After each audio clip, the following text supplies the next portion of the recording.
Saudara, hari ini kita akan membahas lagi mengenai nubuat asli versus nubuat palsu.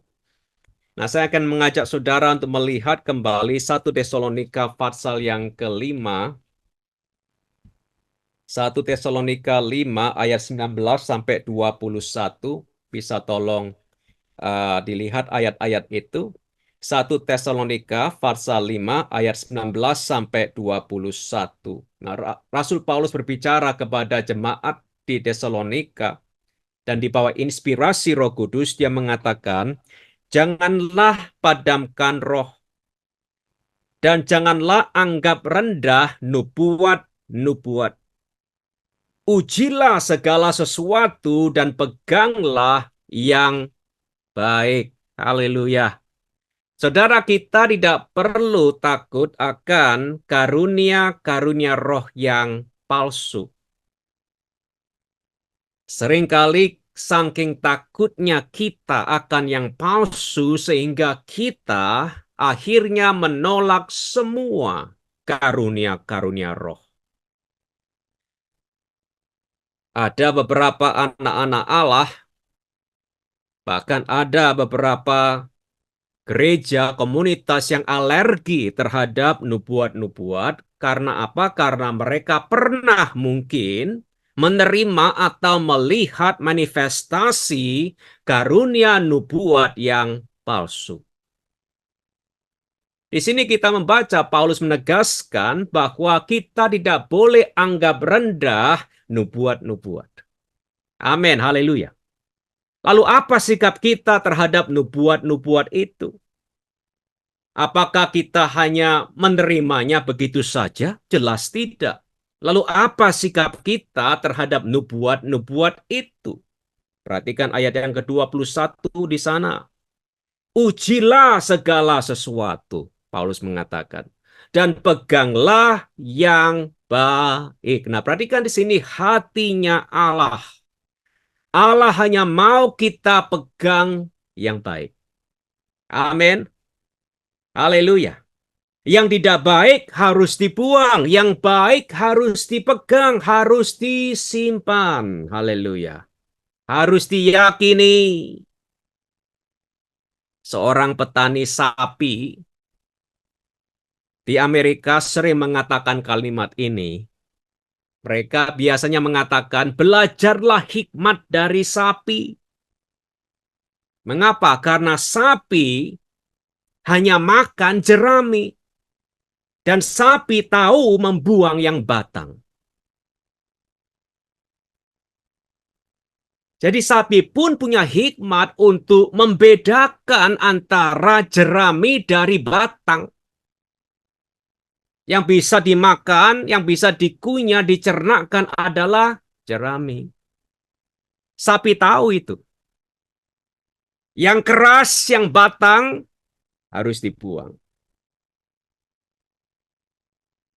Kita sebagai manusia yang pernah makan juga tahu tentang ini. Orang tua kita mengatakan kepada kita, makan dagingnya, tetapi buang tulangnya. Betul apa tidak? Amin. Dagingnya dimakan jelas, tapi kita buang tulangnya. Lalu bagaimana kita bisa memisahkan antara jerami dari batang, daging dari tulang? Perhatikan lagi perintah dari Roh Kudus melalui Paulus di sini. Dia mengatakan ujilah segala sesuatu. Nah, kalau kita membuka kamus Alkitab, kita bisa menemukan bahwa dalam bahasa aslinya kalimat ini ada dalam bentuk imperatif atau perintah.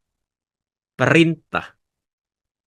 Jadi di sini Roh Kudus tidak memberikan saran kepada kita. Dia tidak memberikan opsi kepada kita, malah ini perintah dari Roh Kudus kepada kita.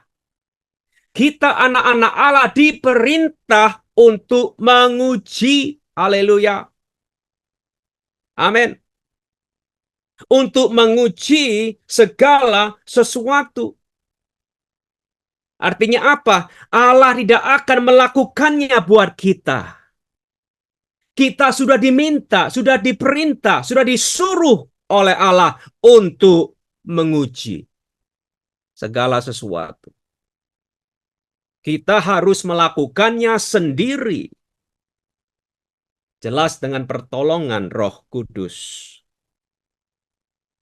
Ini berarti kalau kita tidak menguji, ada bahayanya kita salah makan.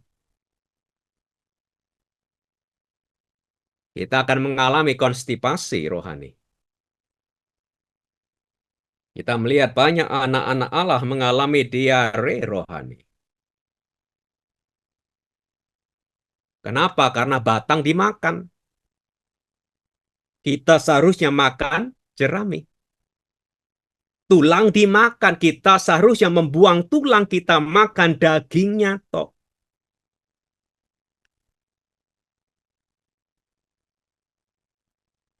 Perhatikan ayat 21 lagi di sana. Firman Allah mengatakan kepada kita, ujilah segala sesuatu dan peganglah yang baik. Ujilah di ayat ini dalam bahasa aslinya juga mengandung arti ujilah selalu. Ujilah selalu. Kita tidak boleh selalu curiga terhadap nubuat-nubuat. Nah, tergantung dari latar belakang gereja masing-masing. Ada di antara kita mungkin dari latar belakang gereja yang konservatif. Sudah tentu mereka ini, teman-teman kita di sana, lebih curiga terhadap nubuat-nubuat. Kita tidak perlu selalu curiga terhadap nubuat-nubuat. Kita harus selalu waspada. Haleluya. Amin. Terhadap nubuat-nubuat. Nah, di sini Paulus mengatakan di bawah inspirasi Roh Kudus kepada kita untuk apa? Untuk memeriksa dulu. Selalu punya kebiasaan memeriksa dulu sebelum mengkonsumsi. Haleluya. Memeriksa dulu sebelum kita mengkonsumsi nubuat yang kita dengar. Paulus tidak melarang nubuat-nubuat. Dia hanya mengatakan ujilah segala sesuatu, ujilah selalu nubuat-nubuat itu. Haleluya. Pertanyaannya adalah bagaimana kita menguji nubuat-nubuat itu. Saya katakan kepada saudara di sesi yang lalu bahwa di akhir zaman ini semarak adanya banyak yang mengeklaim bernubuat di dalam nama Tuhan. Manifestasi-manifestasi Roh Kudus itu kata mereka. Dari mana kita tahu? Itu Roh Kudus atau roh yang lain? Nah, saya mau katakan ini kepada saudara, ini tanggung jawab kita. Haleluya. Karena kita sudah diperintah untuk menguji segala sesuatu dan memegang yang baik. Tanggung jawab untuk menguji segala sesuatu ada dalam tangan kita.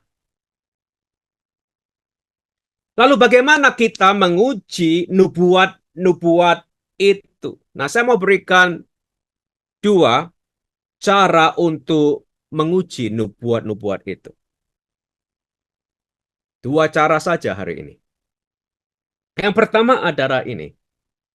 Kita menguji nubuat-nubuat dengan cara memeriksa buah. Memeriksa apa? Buah. Nah, saya ajak saudara untuk membuka nas ini di Matius pasal 7. Haleluya. Matius 7 ayat 15 sampai 20. Matius 7 ayat 15 sampai 20. Di sini Yesus berbicara kepada kita. Nah, perhatikan apa yang Tuhan katakan di sini. Dia mengatakan, waspadalah terhadap nabi-nabi palsu yang datang kepadamu dengan menyamar seperti domba.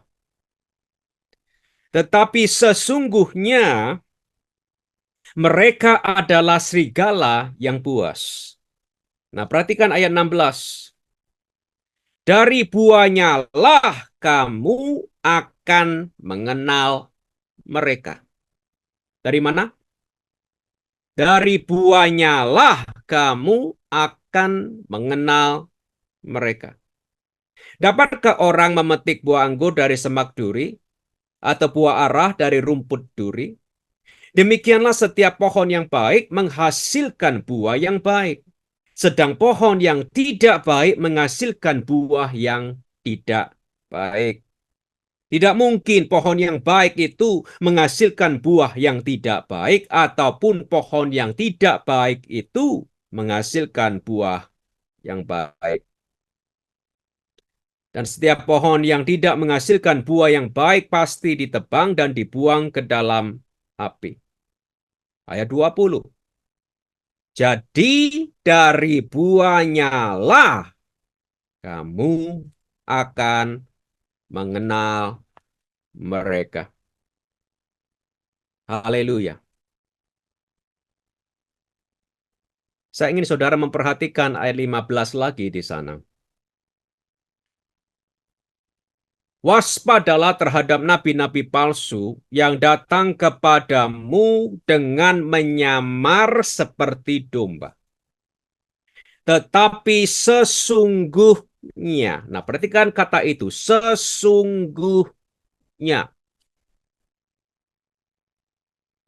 Dalam berbagai versi Alkitab, kata sesungguhnya di sana mengandung arti di dalamnya. Di dalamnya. Jadi Yesus mengatakan, waspadalah terhadap nabi-nabi palsu yang datang kepadamu dengan menyamar seperti domba, tetapi di dalamnya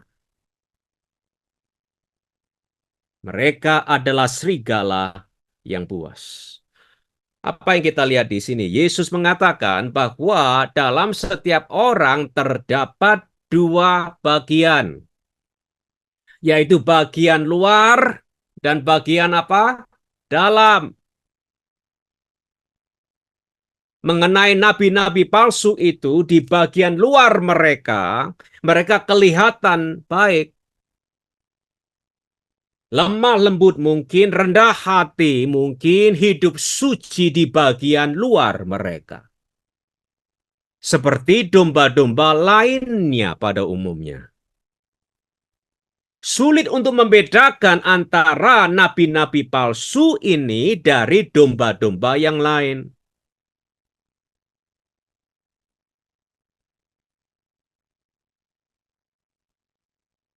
Tetapi kita tidak boleh berhenti hanya melihat bagian luar seseorang. Betul apa tidak? Ya,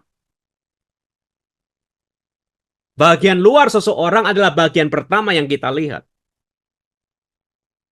Tapi jangan sampai kita berhenti di sana. Kita tidak boleh berhenti hanya melihat bagian luar. Banyak orang Kristen yang dibuat takjub, terpesona akan bagian luar seseorang.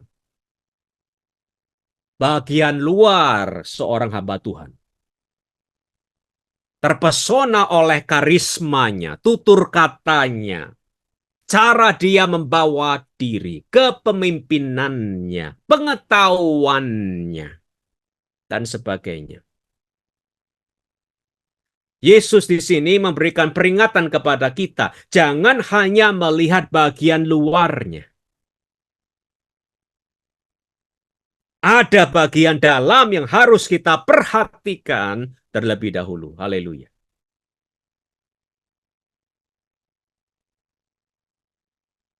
Di luarnya mungkin bagus, tetapi di dalamnya lain lagi ceritanya. Saudara bersama saya di sini, ya, di luar bagus sekali. Di dalamnya serigala yang buas. Di luarnya bagus, tetapi di dalamnya mereka sangat berbeda dari apa yang kita lihat di luar.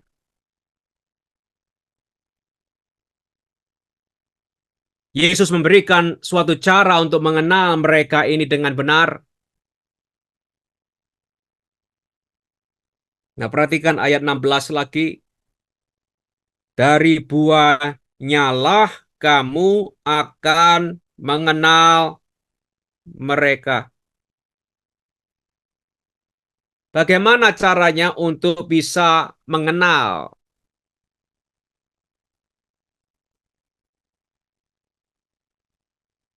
Nabi-nabi palsu ini dengan benar. Tuhan mengatakan dari buahnya lah kamu akan mengenal mereka. Artinya dari melihat buahnya kita akan benar-benar mengenal bagian dalam mereka. Haleluya. Nah, perhatikan di sini. Tuhan tidak mengatakan dari khotbahnya, dari nyanyinya, dari penampilannya, dari pengetahuannya, dari besarnya pelayanannya, dari karunianya, dari karismanya, dari paras mukanya, dan sebagainya. Tuhan mengatakan dari buahnya lah kita akan mengenal siapa mereka sebenarnya. Haleluya. Nah, pertanyaannya adalah ini. Apa arti buah di sini? Kita diajak oleh Roh Kudus untuk memeriksa buah. Betul apa tidak? Ya, periksa buahnya dulu kan? Diperiksa. Lalu apa arti buah di sini? Nah, jelas kata buah di sini tidak berarti hasil pelayanan. Kata buah di sini tidak berarti mujizatnya atau suksesnya dalam pelayanan. Kata buah di sini tidak berarti karunia-karunianya. Dari mana saya tahu? Karena saya melihat konteksnya. Nah, sekarang saya mengajak saudara untuk membaca ayat 21 sampai 23. Matius 7, 21 sampai 23. Tuhan tetap berbicara di sini. Belum berhenti bicara. Di ayat 20 dia mengatakan, dari buahnya lah kamu akan mengenal mereka. Ayat 21.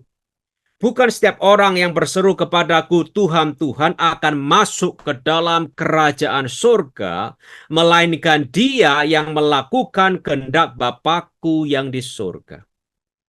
Lalu Tuhan meneruskan, ayat 22, pada hari terakhir banyak orang akan berseru kepadaku, Tuhan, Tuhan, bukankah kami bernubuat demi namamu dan mengusir setan demi namamu, mengadakan banyak mujizat demi namamu juga.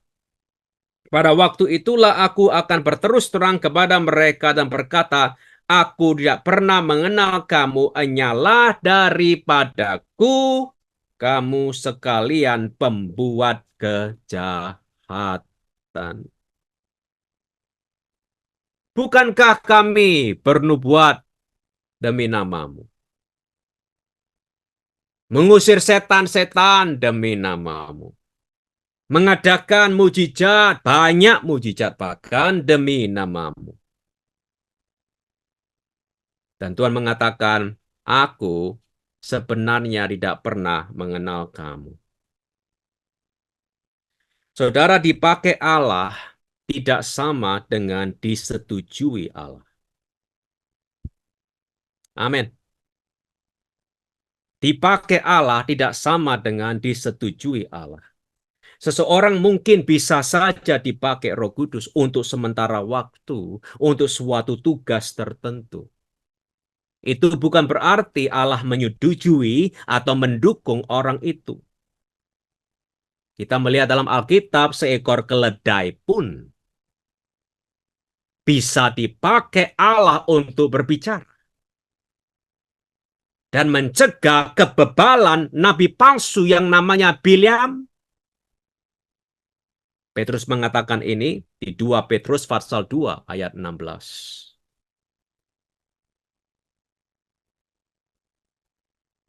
Nah, perhatikan lagi ayat 16 di sana. Dari buahnya lah kamu akan mengenal mereka. Saudara, kata buah di sini mengandung arti hasil kehidupan. Hasil kehidupan.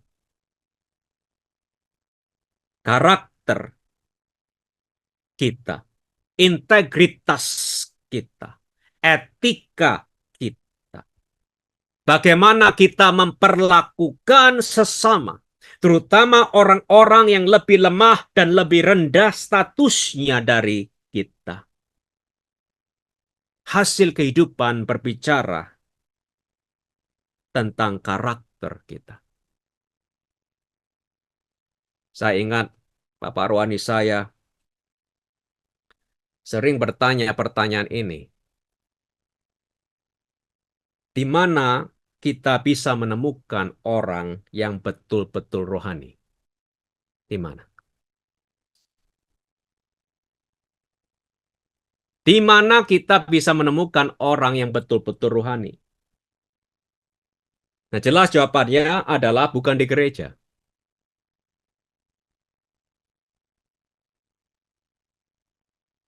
Di gereja jelas semua orang kelihatan rohani. Betul apa tidak? Ya, kelihatan semuanya baik-baik di gereja. Di gereja. Dan Bapak rohani saya mengatakan, kalau engkau ingin menemukan orang yang betul-betul rohani, pergi ke rumahnya. Perhatikan bagaimana dia memperlakukan istrinya, bagaimana dia memperlakukan suaminya, bagaimana dia memperlakukan anak-anaknya. Pergi ke rumahnya. Bahkan Bapak rohani saya bercanda, kalau bisa dia mengatakan, aku mau bersembunyi di lemari di rumah itu supaya tidak kelihatan untuk mengamati apa yang benar-benar terjadi di rumah itu.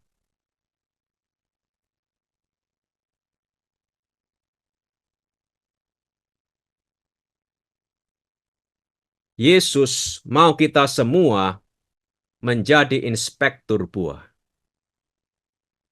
Haleluya. Amin. Peneliti buah. Peneliti buah yang telaten dan teliti.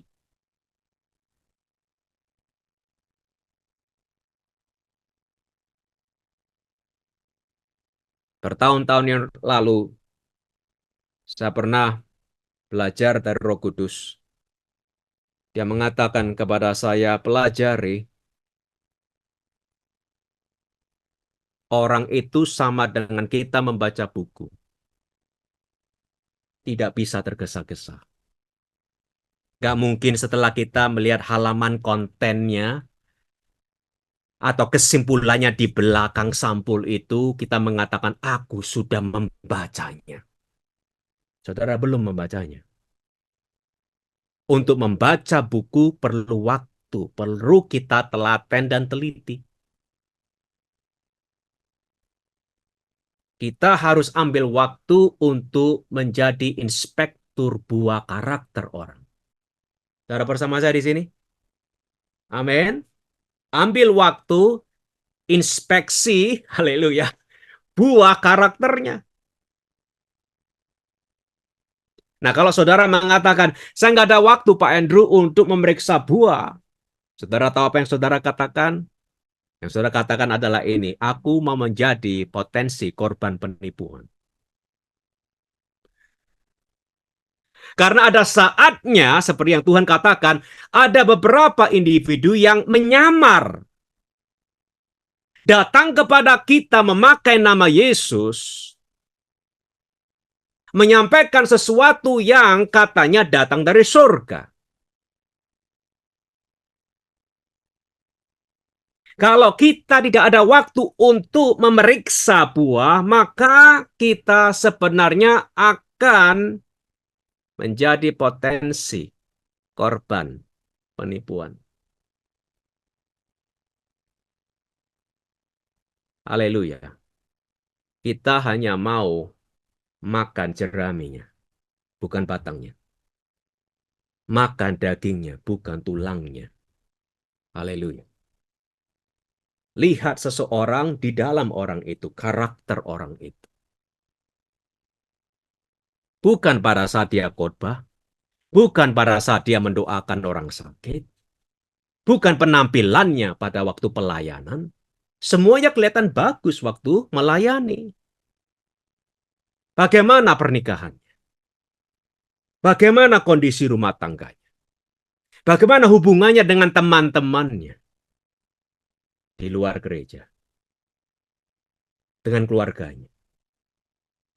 Ini semua adalah indikator karakter seseorang. Saudara bersama saya di sini? Ya. Jadi yang pertama, mari kita memeriksa buah. Amin. Memeriksa buah. Yang kedua, saya berbicara mengenai bagaimana kita menguji nubuat-nubuat itu. Ingat, Paulus tidak mengatakan jangan ada nubuat-nubuat. Paulus mengatakan ujilah segala sesuatu dan peganglah yang baik. Jadi kita harus memeriksa dulu. Yang pertama, periksa buahnya, periksa karakternya. Periksa pernikahannya. Haleluya. Hubungannya dengan anak-anaknya. Hubungannya dengan orang-orang yang lain di luar gereja. Dengan orang tuanya. Bagaimana orang ini memperlakukan orang tuanya. Haleluya. Jadi yang pertama, mari kita belajar memeriksa buah. Yang kedua,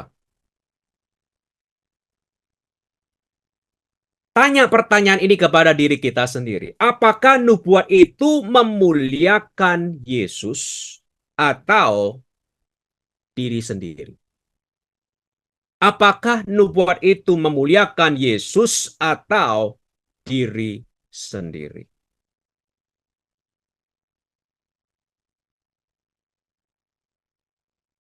Mari sekarang kita buka Yohanes 16 ayat 14.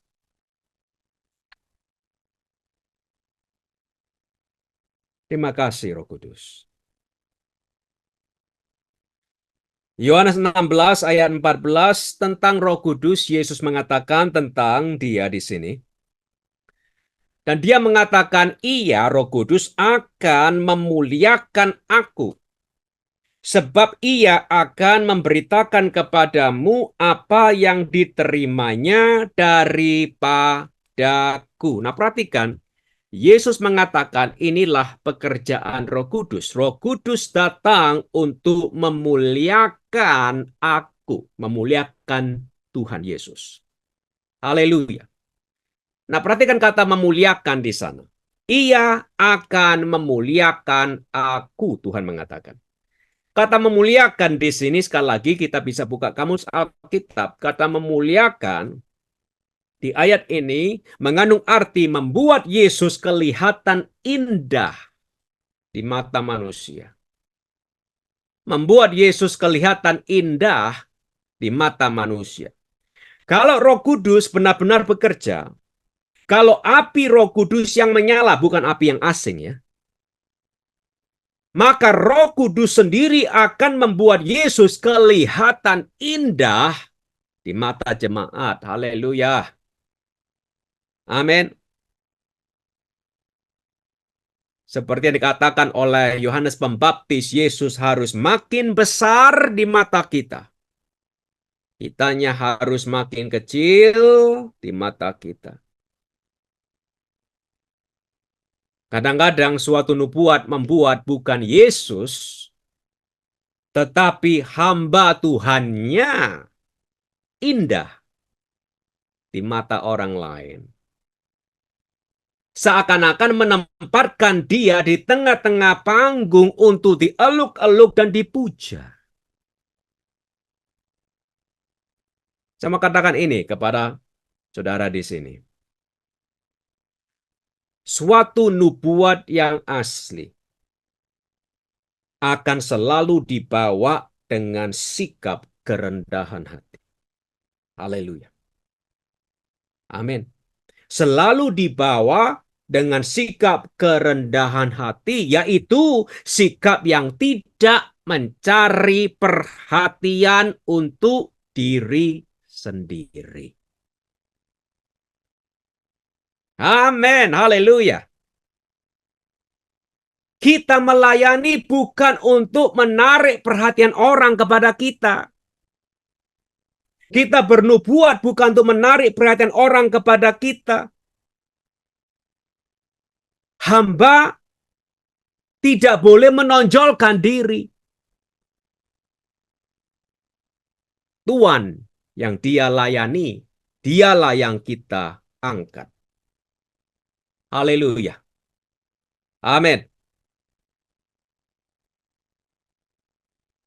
Jadi kita perlu tanya kepada diri kita sendiri.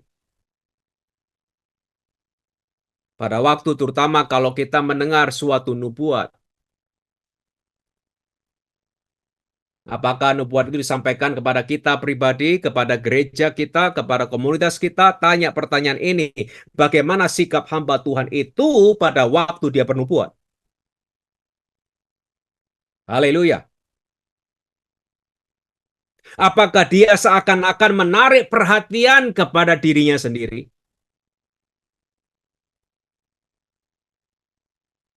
Atau apakah dia berusaha untuk tidak kelihatan tetapi mau Yesus yang kelihatan?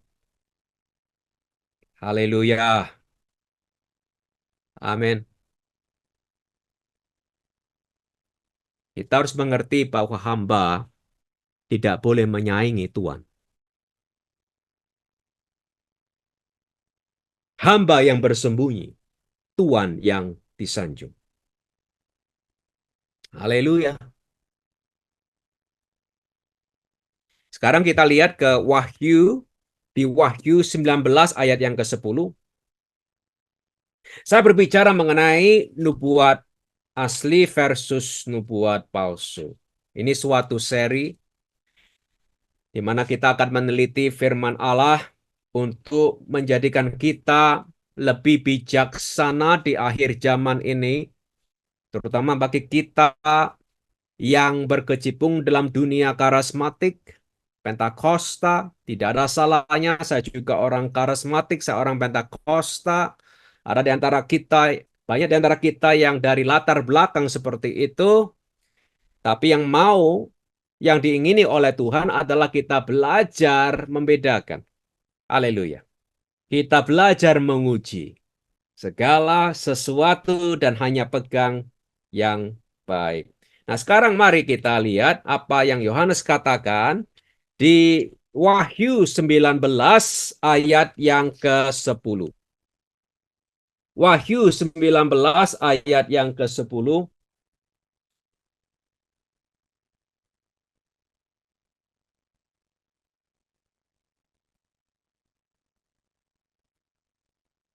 Haleluya. Nah, perhatikan di sana. Maka tersungkurlah aku, yaitu Yohanes, di kakinya untuk menyembah dia, malaikat. Tetapi malaikat berkata kepadaku, kepada Yohanes, janganlah berbuat demikian. Aku adalah hamba, sama dengan engkau dan saudara-saudaramu yang memiliki kesaksian Yesus. Sembahlah Allah karena kesaksian Yesus adalah roh nubuat. Nah, perhatikan kalimat itu. Karena kesaksian Yesus adalah roh nubuat. Ini yang dikatakan malaikat kepada Rasul Yohanes. Kesaksian Yesus adalah roh nubuat. Nah, perhatikan kata roh di sana. Kata roh dalam perjanjian baru bisa berarti pribadi roh, seperti halnya kalau kita berbicara Roh Kudus, kita berbicara mengenai pribadi ketiga dalam satu kealahan, ya, dalam Allah Tritunggal. Tapi kata roh juga bisa berarti bukan hanya pribadi, tapi juga sikap. Sikap atau esensi. Sikap atau esensi. Nah, di ayat ini, malaikat ini mengatakan kesaksian Yesus adalah sikap atau esensi nubuat. Nah, camkan dua hal di sini. Yang pertama, nubuat tidak pernah diberikan untuk memegahkan hamba Tuhan yang memberikan nubuat itu. Haleluya. Nubuat tidak pernah diberikan untuk memegahkan hamba Tuhan yang memberikan nubuat itu. Yang kedua, nubuat tidak pernah diberikan untuk memegahkan orang yang menerima nubuat itu. Haleluya. Malaikat ini mengatakan kesaksian Yesus adalah roh atau sikap atau esensi nubuat. Kalimat ini mengandung arti sikap atau esensi nubuat adalah memegahkan Yesus. Haleluya. Yesus yang diangkat, Yesus yang dipandang. Bukan hamba Tuhan yang memberikan nubuat itu, bukan orangnya yang menerima nubuat itu. Sikap esensi nubuat adalah memegahkan Yesus, menarik perhatian kita kepada Tuhan. Haleluya. Nah, sekarang kita ke tulisan Rasul Paulus di 1 Korintus 12 ayat yang ketiga.